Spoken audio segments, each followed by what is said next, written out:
OCD के इलाज के लिए या कहें कि उसकी मैनेजमेंट के लिए एक बड़ा इंटरेस्टिंग और एक ज़रूरी पहलू आपसे इस वीडियो में डिस्कस करूंगा। यहाँ मैं उन लोगों की बात नहीं करूंगा जिन्हें ओसीडी है या था और कुछ समय के इलाज के बाद उनका ओसीडी चला गया, मतलब चाहे उनको 2 4 6 महीने से ओसीडी रहा हो या साल 2 साल से रहा हो, पर दवा लेकर या साइकोथेरेपी लेकर कुछ ही समय में उनका ओसीडी चला गया और फिर उसके बाद सालों तक दोबारा रिटर्न नहीं किया, मतलब रिलैप्स नहीं हुआ। उन लोगों की यहाँ बात नहीं हो रही। या जिन लोगों को ओसीडी है और इलाज के बाद चला जाएगा और फिर दोबारा कभी लौट के नहीं आएगा या बहुत थोड़ा बहुत ही सिम्टम्स पेशेंट शो करेगा, यहाँ उनकी बात भी नहीं हो रही। यहाँ मैं बात कर रहा हूँ उन लोगों की जिनको ओसीडी तो है पर वो रिकरेंट नेचर का है, मतलब उसके कई सारे थीम्स जो हैं पेशेंट एक्सपीरियंस करता रहता है। पेशेंट के मन में कई तरह के डर बने रहते हैं कि अच्छा अगर ये ओसीडी अभी मेरा चला गया तो क्या मेरा ओसीडी दोबारा रिटर्न करेगा, और पेशेंट जो है वो कई तरह के डाउट से जूझता रहता है। मतलब कुछ ऐसे डाउट जिसमें कि पेशेंट पाता है कि उसके लाइफ के कई सारे एरियाज अफेक्टेड हैं, कई सारे अलग अलग जीवन के पहलुओं में वो डाउट करता है, रिचुअल्स बनाता है, रिपीटेटिव बिहेवियर्स होते हैं, कभी कोई रिपीटेटिव थिंकिंग पैटर्न है, कभी कोई रिचुअलिस्टिक बिहेवियर पैटर्न है, कई बार बहुत रूमिनेट करता है, ऑब्सेस्ड होता है, बहुत डिटेल्स में जाता है या जिसे कहें बाल की खाल निकालता है, और जब तक पूरा डिटेल में जाकर परफेक्शन के साथ सोच विचार ना कर ले, कन्विंस ना हो जाए अच्छे से, तब तक संतुष्टि नहीं आती। कुछ ऐसे लोग जो कि जीवन के अलग अलग एरियाज में ओसीडी एक्सपीरियंस करते हैं और जिनके ओसीडी आते जाते रहते हैं, मतलब जिन्हें क्रोनिक नेचर का ओसीडी है। या भले ही उनको ओसीडी तो ना आया हो, दोबारा से कभी इलाज के बाद शायद रिलैप्स ना हुआ हो, पर फिर भी उनका थिंकिंग और बिहेवियर स्टाइल जो है वो काफी हद तक रिचुअलिस्टिक और ओसीडी पैटर्न को फॉलो करता है। ऐसे लोगों के लिए इस वीडियो में कुछ एक इम्पॉर्टेंट सजेशन दूंगा जो कि उनको उनके इलाज के लिए फ्यूचर में गाइड करेगी और एक अच्छी दिशा देगी, और उन्हें समझ में आएगा कि कैसे उनको अपने ओसीडी को ट्रीट करना चाहिए और किस रवैये के साथ उनको अपने ओसीडी से बाहर आना चाहिए। क्योंकि ओसीडी को अगर हम केवल इलाज की नज़र से देखेंगे कि भाई हमें कोई टेक्निक लगानी है, कोई दवा देनी है, दिमाग के किसी ब्रेन केमिस्ट्री को दवा चेंज कर देगी और ओसीडी चला जाएगा, या हमारे को सिर्फ कुछ ईआरपी सीबीटी की टेक्निक्स लगानी है और उन टेक्निक्स की मदद से सिम्टम चला जाएगा, इस तरह से केवल टेक्निक लगाकर या दवा देकर बहुत से लोगों का ओसीडी दूर नहीं हो पाता। तो इन लोगों को अपने ओसीडी को मैनेज करने के लिए एक अलग रवैया, एक अलग एटीट्यूड चाहिए। यहाँ पर उन्हीं लोगों की बात की जाएगी। अब देखें कि जो ओसीडी है उसकी जड़ में 2 3 पहलू आते हैं, या ये कहें कि ओसीडी पेशेंट की साइकोलॉजी में 2 3 ऐसे एस्पेक्ट्स होते हैं जिसकी वजह से उनको बार बार ओसीडी आता रहता है, या वो कई सारी अलग अलग थीम्स एक्सपीरियंस करते हैं। जिसमें से सबसे पहले तो आता है उनका डाउट करने का एक एटीट्यूड, मतलब वो अक्सर अपने को लाइफ के अलग अलग एरियाज में डाउट करता हुआ पाते हैं, शंका रहती है, हमेशा चीज़ों को उनके 2 3 अलग अलग पॉसिबिलिटीज में तोलते रहते हैं। कोई भी विचार हो, कोई भी लाइफ का कोई डिसीजन लेना हो, किसी भी तरह के लाइफ के कोई एरियाज या इंगेजमेंट हो, वहां पर उनके मन में हमेशा 2 3 पॉसिबिलिटीज खड़ी हो जाती हैं जिसमें वो डाउट में उलझ जाते हैं।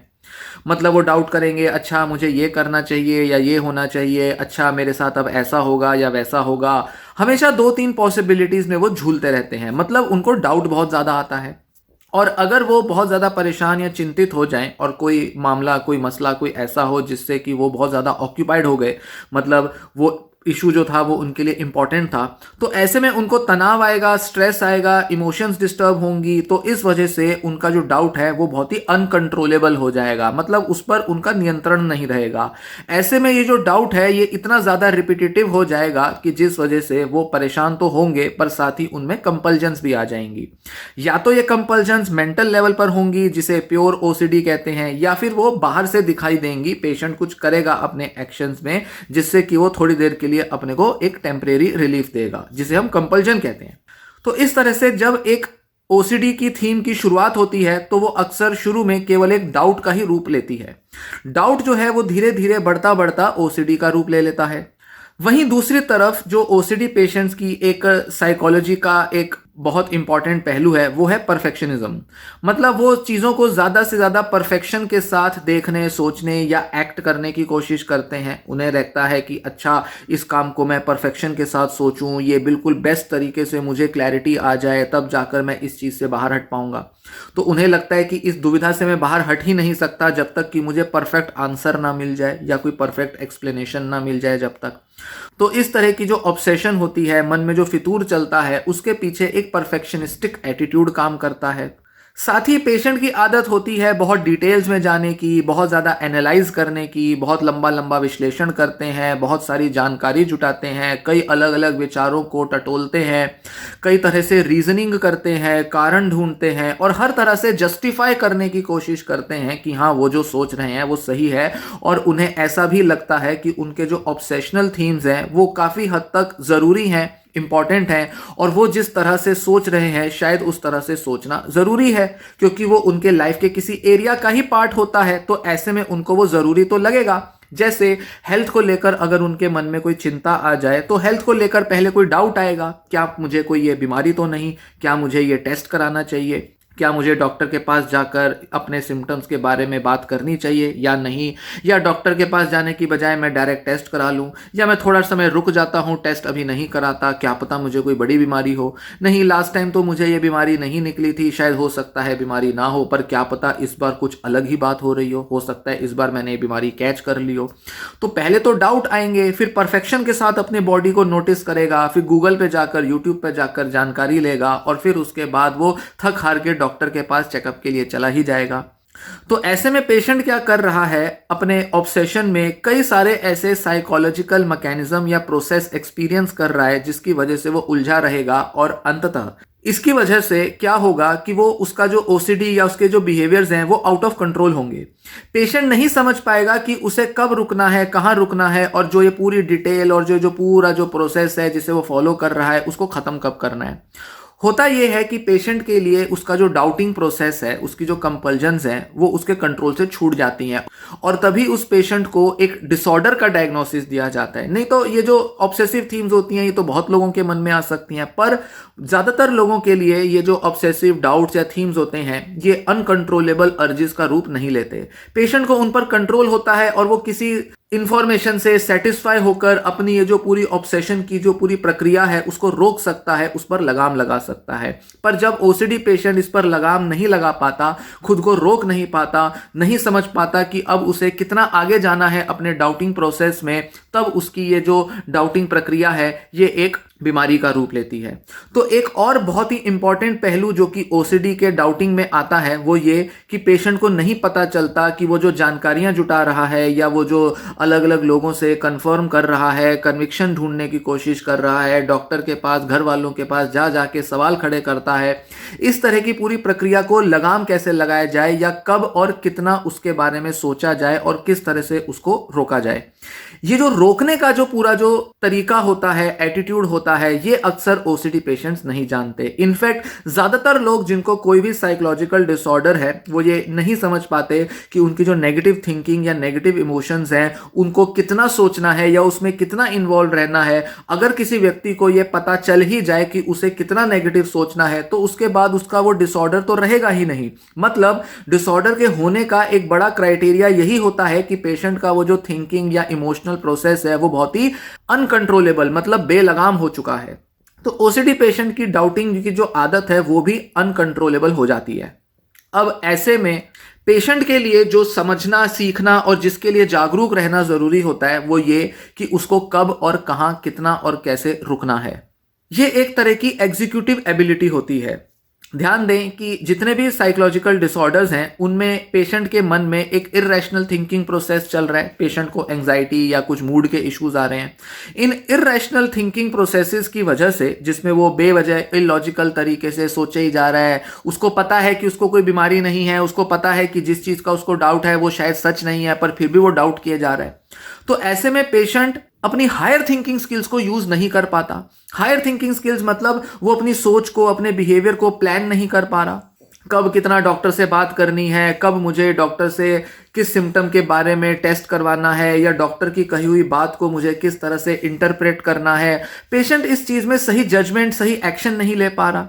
इस वजह से पेशेंट जो है वो अपने को समझा भी नहीं पा रहा और अपने इस डाउटिंग और ऑब्सेसिव प्रोसेस से बाहर भी नहीं निकाल पा रहा खुद को। मतलब पेशेंट के अंदर एक हायर थिंकिंग स्किल की कमी आ रही है, जिसे हम कहते हैं कि एग्जीक्यूटिव स्किल की कमी है। और एग्जीक्यूटिव स्किल्स में एक जरूरी स्किल होती है कि अपने को कैसे रोका जाए या अपने को कैसे किसी चीज के लिए अलाउ किया जाए, इजाजत दी जाए। मुझे कितना चलना है, कितना रुकना है, ये मेरे कंट्रोल में होना चाहिए। जैसे मान लीजिए मैं अगर दौड़ रहा हूं और दौड़ते दौड़ते मेरी हार्ट बीट बढ़ गई, मैं थक गया। अब मुझे पता है कि मुझे किस टाइम पर रुक जाना चाहिए। जब मुझे लगेगा कि मुझसे अब नहीं दौड़ा जा रहा, या मेरा दिल बहुत तेजी से धड़क रहा है, मैं थक गया हूं, मेरे शरीर में जान नहीं है, तो मैं रुक जाऊंगा। मुझे पता है कि ये एक टाइम आ गया, या बॉडी मेरा वो अलार्म देगी जब लगेगा कि बस अब रुक जाओ। चाहे मैं जिम में कोई एक्सरसाइज करूं या जस्ट पार्क में दौड़ूं, दोनों मामलों में मैं बता सकता हूं कि कब मुझे रुकना है। उसी तरह जब हम बहुत ज्यादा सोच रहे होते हैं, तो बहुत से लोग जो नेगेटिव सोचते हैं या ऑब्सेशनल थिंकिंग रखते हैं, उन्हें पता है कि हाँ मुझे कब रुकना है और कब मेरे को सोचना है। या वो किसी तरह से अपनी थिंकिंग को डिले कर पाते हैं। चलो ठीक है, अभी नहीं सोचते, शाम को मैं काम करके घर जाऊंगा तो आधा घंटा इस टॉपिक पर सोच लूंगा। तो बहुत से लोग जो कि जरूरत से ज्यादा चिंता करते हैं, उनको ये कहा जाता है कि आप अपनी थिंकिंग को, जो कि ओवर थिंकिंग है, उसको डिले कर दो, बाद में सोच लेना, उसके बारे में लिख लेना। पर ओसीडी पेशेंट या कोई भी ऐसा पेशेंट जिसको कि ओवर थिंकिंग की प्रॉब्लम है, अक्सर वो अपनी उस ओवर थिंकिंग की प्रक्रिया को रोक नहीं पाता, उस पर लगाम नहीं लगा पाता।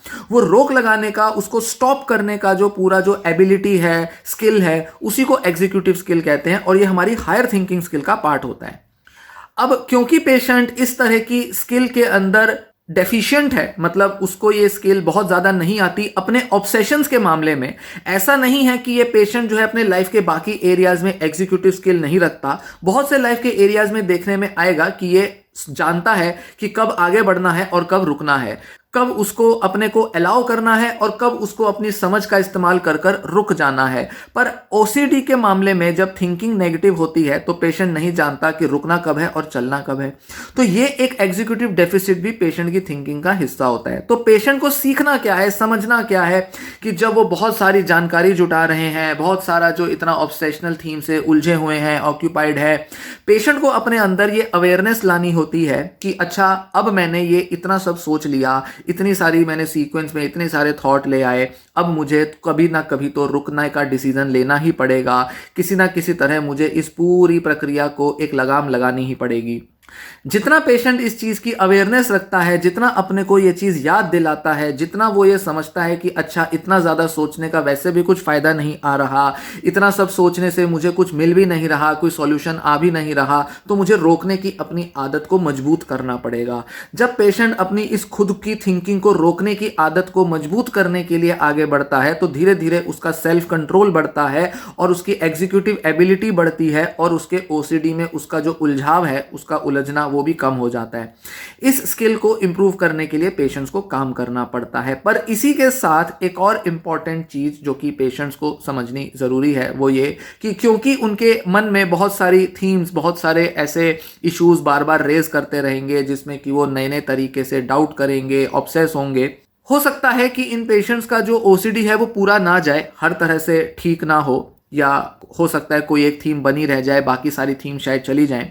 तो ऐसे में जरूरी है समझना कि पेशेंट्स जब अपना इलाज ले रहे हैं, अपने को ठीक कर रहे हैं, तो उनको रुकना या चलना, अपनी एग्जीक्यूटिव स्किल को तो इंप्रूव करना ही है, पर साथ ही उन्हें अपने डाउट को इनिशियल स्टेजेस पर रोक देना, इनिशियल स्टेजेस पर ही उसे रिजॉल्व कर देना, इस तरह की एबिलिटी सीखनी पड़ती है।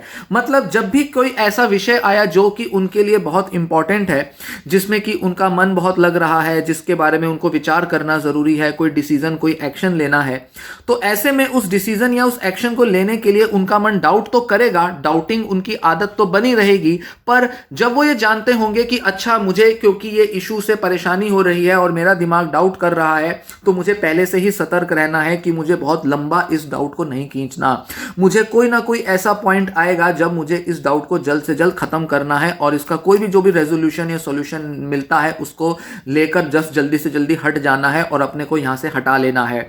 जब पेशेंट इस जागरूकता का, इस अवेयरनेस का इस्तेमाल करते हैं तो अपने उस डाउटिंग की जो शुरुआती स्टेजेस पर ही जो उनकी जो उलझन है उसको रोक सकते हैं, रिजॉल्व कर सकते हैं। आमतौर पर क्या होता है, पेशेंट के लिए जो इश्यूज इंपॉर्टेंट हैं वो डाउट करना तो उसे जरूरी समझ ही रहे हैं, या वो खुद को ये नहीं समझा पाते कि अच्छा अब मुझे इस डाउट की जो प्रक्रिया है उसको कहीं ना कहीं खत्म भी करना है। वो उसको जरूरी मानते हैं, उन्हें लगता है कि हाँ ये चीज ऐसे होनी चाहिए, नहीं मुझे ये करना है, अच्छा इसको मैं उससे पूछ लेता हूँ, इसको मैं ऐसे कर लेता हूँ, नहीं मेरे को क्या सॉल्यूशन चाहिए, मेरे को क्या करना है क्या नहीं। वो इस तरह की जो उलझन है, दुविधा है, उसमें इतने ज्यादा उलझे रहते हैं कि वो इस उलझन को सही मानते हैं, वो कन्विंस्ड रहते हैं और इस इर्रेशनल प्रोसेस में सोचते रहने की आदत के साथ किसी तरह से एडजस्ट कर लेते हैं या इसे स्वीकार लेते हैं। ऐसा लगता है कि जैसे इस तरह की जो सोचने की जो आदत है वो उनके लिए नेचुरल बन चुकी है, उनकी आदत बन चुकी है, उनकी सोच का हिस्सा हो चुकी है और ये क्योंकि उनका नेचर हो गया इसलिए कभी दूर नहीं होगी आदत।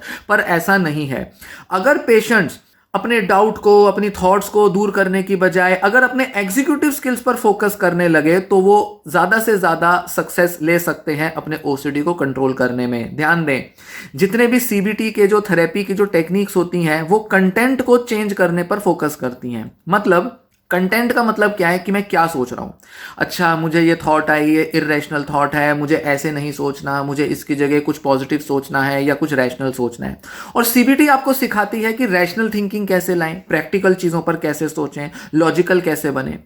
ओसीडी पेशेंट्स इलॉजिकल नहीं होते, उनके अंदर लॉजिकल और रैशनल थिंकिंग की पूरी एबिलिटी होती है। प्रॉब्लम है वो जो अपना जो उनका एरिया जिस पर वो ऑब्सेस कर रहे हैं, जो थीम है उनकी, उसके मामले में वो इरेशनल हो जाते हैं। तो ऐसा नहीं कि उनका दिमाग कमजोर है या उनकी बौद्धिक क्षमता कमजोर है, नहीं, बस वो अपने जो ऑब्सेशन की जो थीम है उसके मामले में वो बड़े इरेशनल हो गए हैं। वहां पर वो अपने को, अपनी हायर थिंकिंग स्किल को लगा नहीं पा रहे, जबकि बाकी एरियाज में एग्जीक्यूटिव स्किल्स काम करती हैं। हाँ, कुछ पेशेंट्स की एग्जीक्यूटिव स्किल्स ज्यादा प्रॉब्लमेटिक हो सकती हैं। कुछ पेशेंट्स ऐसा पाएंगे जिनको एंजाइटी या डिप्रेशन की प्रॉब्लम भी होती है ओसीडी के साथ। वो अक्सर ऐसा पाएंगे कि लाइफ के ज्यादातर एरियाज में उनकी प्रॉब्लम सॉल्विंग या प्लानिंग या दूसरी ऑर्गेनाइजिंग स्किल्स जो है वो वीक हैं।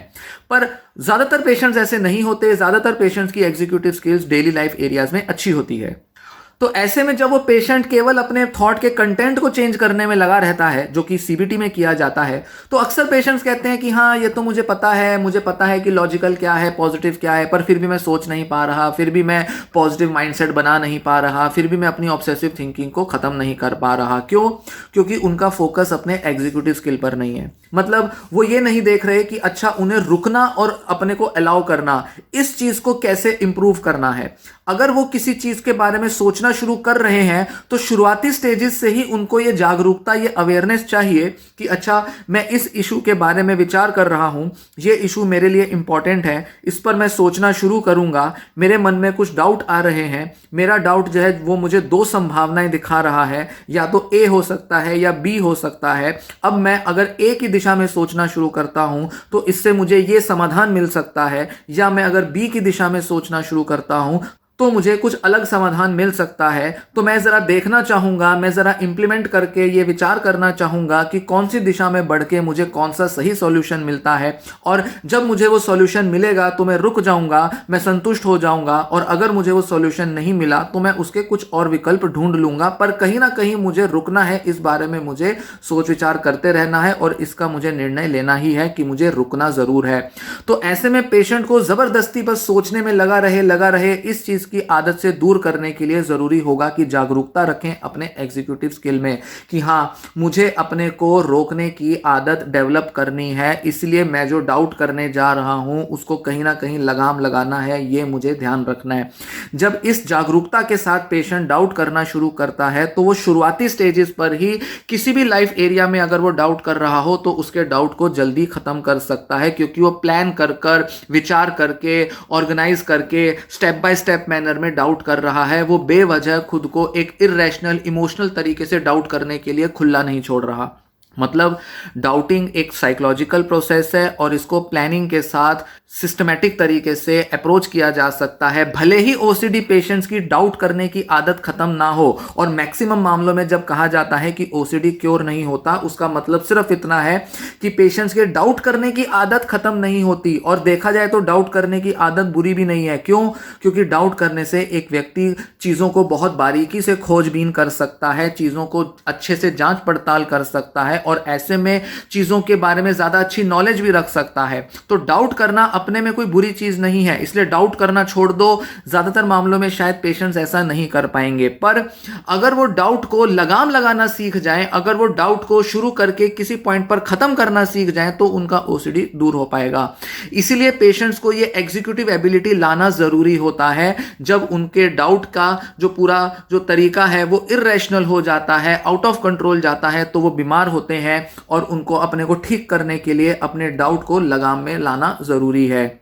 इस तरीके से मैक्सिमम पेशेंट्स रिकवर कर सकते हैं। ध्यान दें कि केवल कंटेंट चेंज करना, केवल कोई टेक्निक अपनाने से काम नहीं बनेगा, जो कि आप सीबीटी में सीखते हैं। आपको यह भी ध्यान में रखना पड़ेगा कि आप सोचते कैसे हैं, आपके थिंकिंग प्रोसेस या थिंकिंग स्टाइल कैसा है, क्योंकि content, belief, thought, positive negative, ये सब तामझाम में उलझ रहना ये सही है, ठीक है, एक लिमिट तक अच्छा है और आपको काम करेगा। पर अगर ये हेल्प नहीं कर रहा है तो आपको समझना होगा कि आखिर मुझे रुकने की आदत कैसे लानी है। इस चीज को अगर आप सीखते हैं तो आपका ट्रीटमेंट सफल होगा। ऐसे में आप ओसीडी से लॉन्ग टर्म रिकवरी ले पाएंगे, क्योंकि ओसीडी की थीम आती जाती रहेंगी, कुछ ना कुछ आपके ऐसे इश्यूज बनते रहेंगे जहां आप डाउट कर रहे हैं, पर आपको कितना डाउट करना है, किस लेवल तक आगे जाना है, ये आपके कंट्रोल में होगा। अगर ये आ जाता है आपको करना, तो आपका ओसीडी खत्म। यही तो क्योर है ओसीडी का। क्योर नहीं कर रहे, इनफैक्ट आप क्या कर रहे हो, मैनेज करना सीख रहे हो। दिमाग के अंदर वो अवेयरनेस लानी है, वो जागरूकता लानी है। पता चल गया कि हाँ, इस चीज पर मैं बहुत ऑब्सेस कर रहा हूं, पूरा दिन हो गया, 2 से 4 घंटे हो गए मुझे इस पर ऑब्सेस करते हुए, अब रुक जाओ, अब इस पर आगे नहीं बढ़ना, अब इस डाउट को मुझे आगे नहीं लेकर जाना, अब इस डाउट को मुझे रोकने पर काम करना शुरू करना है, जल्दी से जल्दी मुझे इस इशू को खत्म करना है। क्योंकि अगर ये बढ़ गया तो मेरे को कई दिनों तक उलझा देगा, कई दिनों तक मुझे परेशान कर देगा, फिर डॉक्टर के चक्कर काटो, फिर दवाइयों में उलझे रहो, ये दवा काम नहीं कर रही, वो दवा काम नहीं कर रही, थेरेपी काम नहीं करती, वो नहीं काम करता, ज्योतिष की कोई सलाह काम नहीं करती, आयुर्वेद काम नहीं करता, इसी में उलझते रह जाओगे। ध्यान रखो, आपका दिमाग ऑब्सेस कर सकता है, करने दो, कोई इशू नहीं है, पर उसको कितना ऑब्सेस कराना है ये आपके कंट्रोल में है, ये आपके हाथ में है। और यही आपको सीखना है कि आप ऑब्सेस करने की, डाउट करने की आदत को कंट्रोल में ले आएं। तो क्योर भले ही ना हो पाए, पर एटलीस्ट आप जल्दी इनिशियल स्टेप्स पर अगर अपने ओसीडी को रोकना सीख जाते हो, तो आप ओसीडी को एक तरह से क्योर कर लेते हो। इसके बाद ओसीडी कभी डिसऑर्डर का रूप लेगा ही नहीं, वो तो केवल एक ऑब्सेशन बन के रह जाएगा। और ऑब्सेसिव थिंकिंग तो बहुत से लोगों में होती है। तब आप भी उन लोगों की कैटेगरी में आ जाओगे जिन लोगों के माइंड में ऑब्सेशन तो आता है, पर वो ओसीडी नहीं बनता, वो केवल एक सिम्टम या केवल एक थॉट बन के रह जाता है और उसके बाद वो गायब हो जाता है। क्यों? क्योंकि आपने उसे मिटा दिया, आपने उसे खत्म कर दिया, क्योंकि आपने ये स्किल, ये क्षमता, ये कौशल सीख लिया कि कैसे अपने डाउट को शुरुआती स्टेजेस पर ही रोक के खत्म कर देना है। इस तरह से आपका जो डाउटिंग की जो आदत है वो आप पूरी तरह से तो नहीं मिटाते, ऑब्सेशन भी पूरी तरह से नहीं मिटती, पर आपको ओसीडी को हैंडल करना, मैनेज करना आ जाता है। और यही तरीका है लॉन्ग टर्म ओसीडी मैनेजमेंट का। और इस तरह से आप ओसीडी को काफी एक अडेप्टिव प्रोसेस में कन्वर्ट करते हो। मतलब ये बीमारी नहीं रह जाती, अब ये एक अडेप्टिव प्रोसेस बन जाता है। मतलब आप डाउट भी कर रहे हो, ऑब्सेस भी हो रहे हो, डिटेल में भी जा रहे हो, पर एक लिमिट तक। जितना आपको जो इससे सीखना है, समझना है अपने डाउट से, वो आप सीख रहे हो। जो समाधान लाना है वो आप कर रहे हो, जो सॉल्यूशन लेना है, जो एनालिसिस करना है वो आप कर रहे हो, उसके बाद वहां से हट जाते हो। तो ऐसे में आपका जो डाउटिंग है वो आपको ज्यादा एनालिटिकल और ज्यादा साइंटिफिक बना सकता है, ज्यादा प्रैक्टिकल बना सकता है, क्योंकि आप डाउट को अपने फेवर में इस्तेमाल कर रहे हो, ना कि आप उसे एक बीमारी बनने में मदद दे रहे हो। मतलब आप खुद बीमारी बना रहे हो उसको, जब आप जरूरत से ज्यादा डाउट कर रहे हो। तो आपको सही एटीट्यूड अपनाना है अपने डाउट को लेकर, अपने ऑब्सेशन को लेकर। डाउट जल्दी खत्म हो जाएगा और ऐसे में आप ओसीडी से बाहर आ जाओगे। तो अपने ओसीडी को पाले ना, उसको पाल पोस के बड़ा ना करें, अपने डाउट्स को जबरदस्ती उनका पालन पोषण ना करें, उनको बढ़ने में मदद ना दें, नहीं, आपको उसे जल्दी से रोकना है और खत्म करना है। इस तरह से आप डाउट करते हुए, ऑब्सेस करते हुए, बारीकी में, डिटेल्स में जाते हुए, जरूरत से ज्यादा एनालाइज करते हुए भी एक अच्छा जीवन बिता सकते हैं और कभी भी ऐसा मौका या ऐसा हाल नहीं आएगा जिसमें आप ओसीडी से पीड़ित हो जाएं या अपनी कंडीशन को बहुत बुरा बना लें। तो इंटेंसिफाई होने से रोक सकते हैं, अपने ऑब्सेशंस की फ्रीक्वेंसी को बढ़ने से रोक सकते हैं। क्यों? क्योंकि आपने बस ऑब्सेशन की या डाउट की ताकत को समझा, उसके साथ अडेप्ट करना सीखा, उसको सही तरह से इस्तेमाल करना सीखा, ना कि आपने उसे एक बीमारी बनने का मौका दिया। डाउट करना, एनालिटिकल तरीके से सोचना, चीजों में सही गलत की पहचान करना, चीजों में एक संतुष्टि लाना, थोड़ा परफेक्शन के साथ डिटेल में सोचना, ये हम सब लोगों की थिंकिंग की एक बेसिक एबिलिटी होती है। कुछ लोग ज्यादा इसका इस्तेमाल करते हैं, कुछ कम इसका इस्तेमाल करते हैं। वैज्ञानिक हो गए, लेखक हो गए, या कोई भी प्रोफेशनल होता है, वो अपने एरिया में चीजों को डिटेल में एनालाइज करता ही है। जैसे मैं भी अपनी वीडियो बनाने के लिए पूरा डिटेल में एनालाइज करता हूं, पर ये मेरे कोई ओसीडी नहीं बनती या ये मेरा कोई ऐसा डाउट कुछ ऐसा नहीं है जो पैथोलॉजिकल बन जाता है। मैं इसको वीडियो बनाने के लिए अपने डाउट को, अपनी एनालिटिकल थिंकिंग को यूज करता हूं। उसी तरीके से ओसीडी पेशेंट्स को भी अपने डाउट करने की, एनालाइज करने की एबिलिटी को यूज करना चाहिए अपने फेवर में, ना कि उसे बीमारी बनाना चाहिए। तो डाउटिंग को, एनालिटिकल स्किल्स को एडेप्टिव बनाएं, बीमारी ना बनने दें। ये अगर सीख गए तो ओसीडी हमेशा के लिए दूर हो जाएगा, क्योंकि तब आप ऑब्सेशन के रहते हुए भी सही तरह से अडेप्ट करना सीख जाओगे, ओसीडी को मैनेज कर लोगे और ऑब्सेशंस के साथ एक अच्छा जीवन बिताते हुए भी उसको बीमारी नहीं बनने दोगे और अपने फायदे में लेकर इनफैक्ट ओसीडी की मदद से आप ग्रो भी कर जाओगे।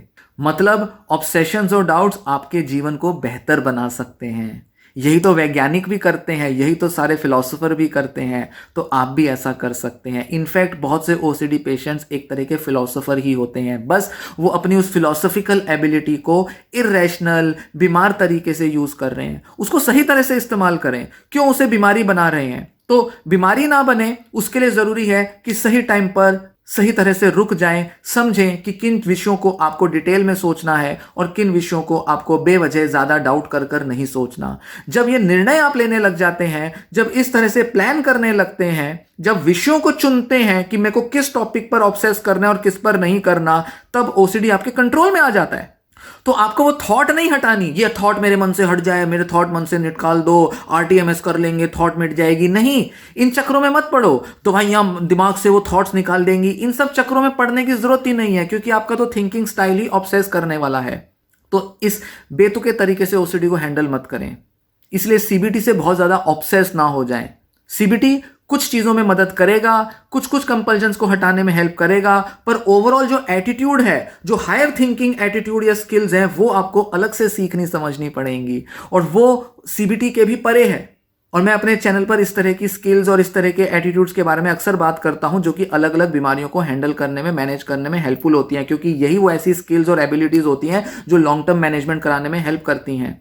सिर्फ थॉट के कंटेंट को चेंज करके बीमारी का इलाज नहीं होता, सिर्फ दवाइयों के जो केमिकल के जो चेंजेस हैं उसको लाने से इलाज नहीं होता। एक सही रवैया और एक सही थिंकिंग स्किल अपनाना भी जरूरी है बीमारियों के इलाज के लिए, क्योंकि ज्यादातर ये साइकोलॉजिकल डिसऑर्डर होते ही इसलिए हैं क्योंकि हमने अपनी बेसिक नेचुरल थिंकिंग स्किल्स को गलत तरीके से इंप्लीमेंट करने की आदत बना ली है, एक मैल एडेप्टिव तरीके सीख लिए हैं। अगर हम बेटर एडेप्टिव तरीके सीख लें अपने थिंकिंग एबिलिटीज को यूज करने का, तो कोई बीमारी आएगी ही नहीं, कोई बीमारी लंबी टिकेगी ही नहीं। यही तरीका होता है ओसीडी जैसी बीमारियों को मैनेज करने का, खासकर तब जब ये रिकरेंट हो, क्रोनिक हो, बार बार आती हो और बार बार आपको बुरा महसूस कराती हो। तो इस तरह से ओसीडी को दूर करने के लिए एक नया और एक अलग रवैया अपनाएं।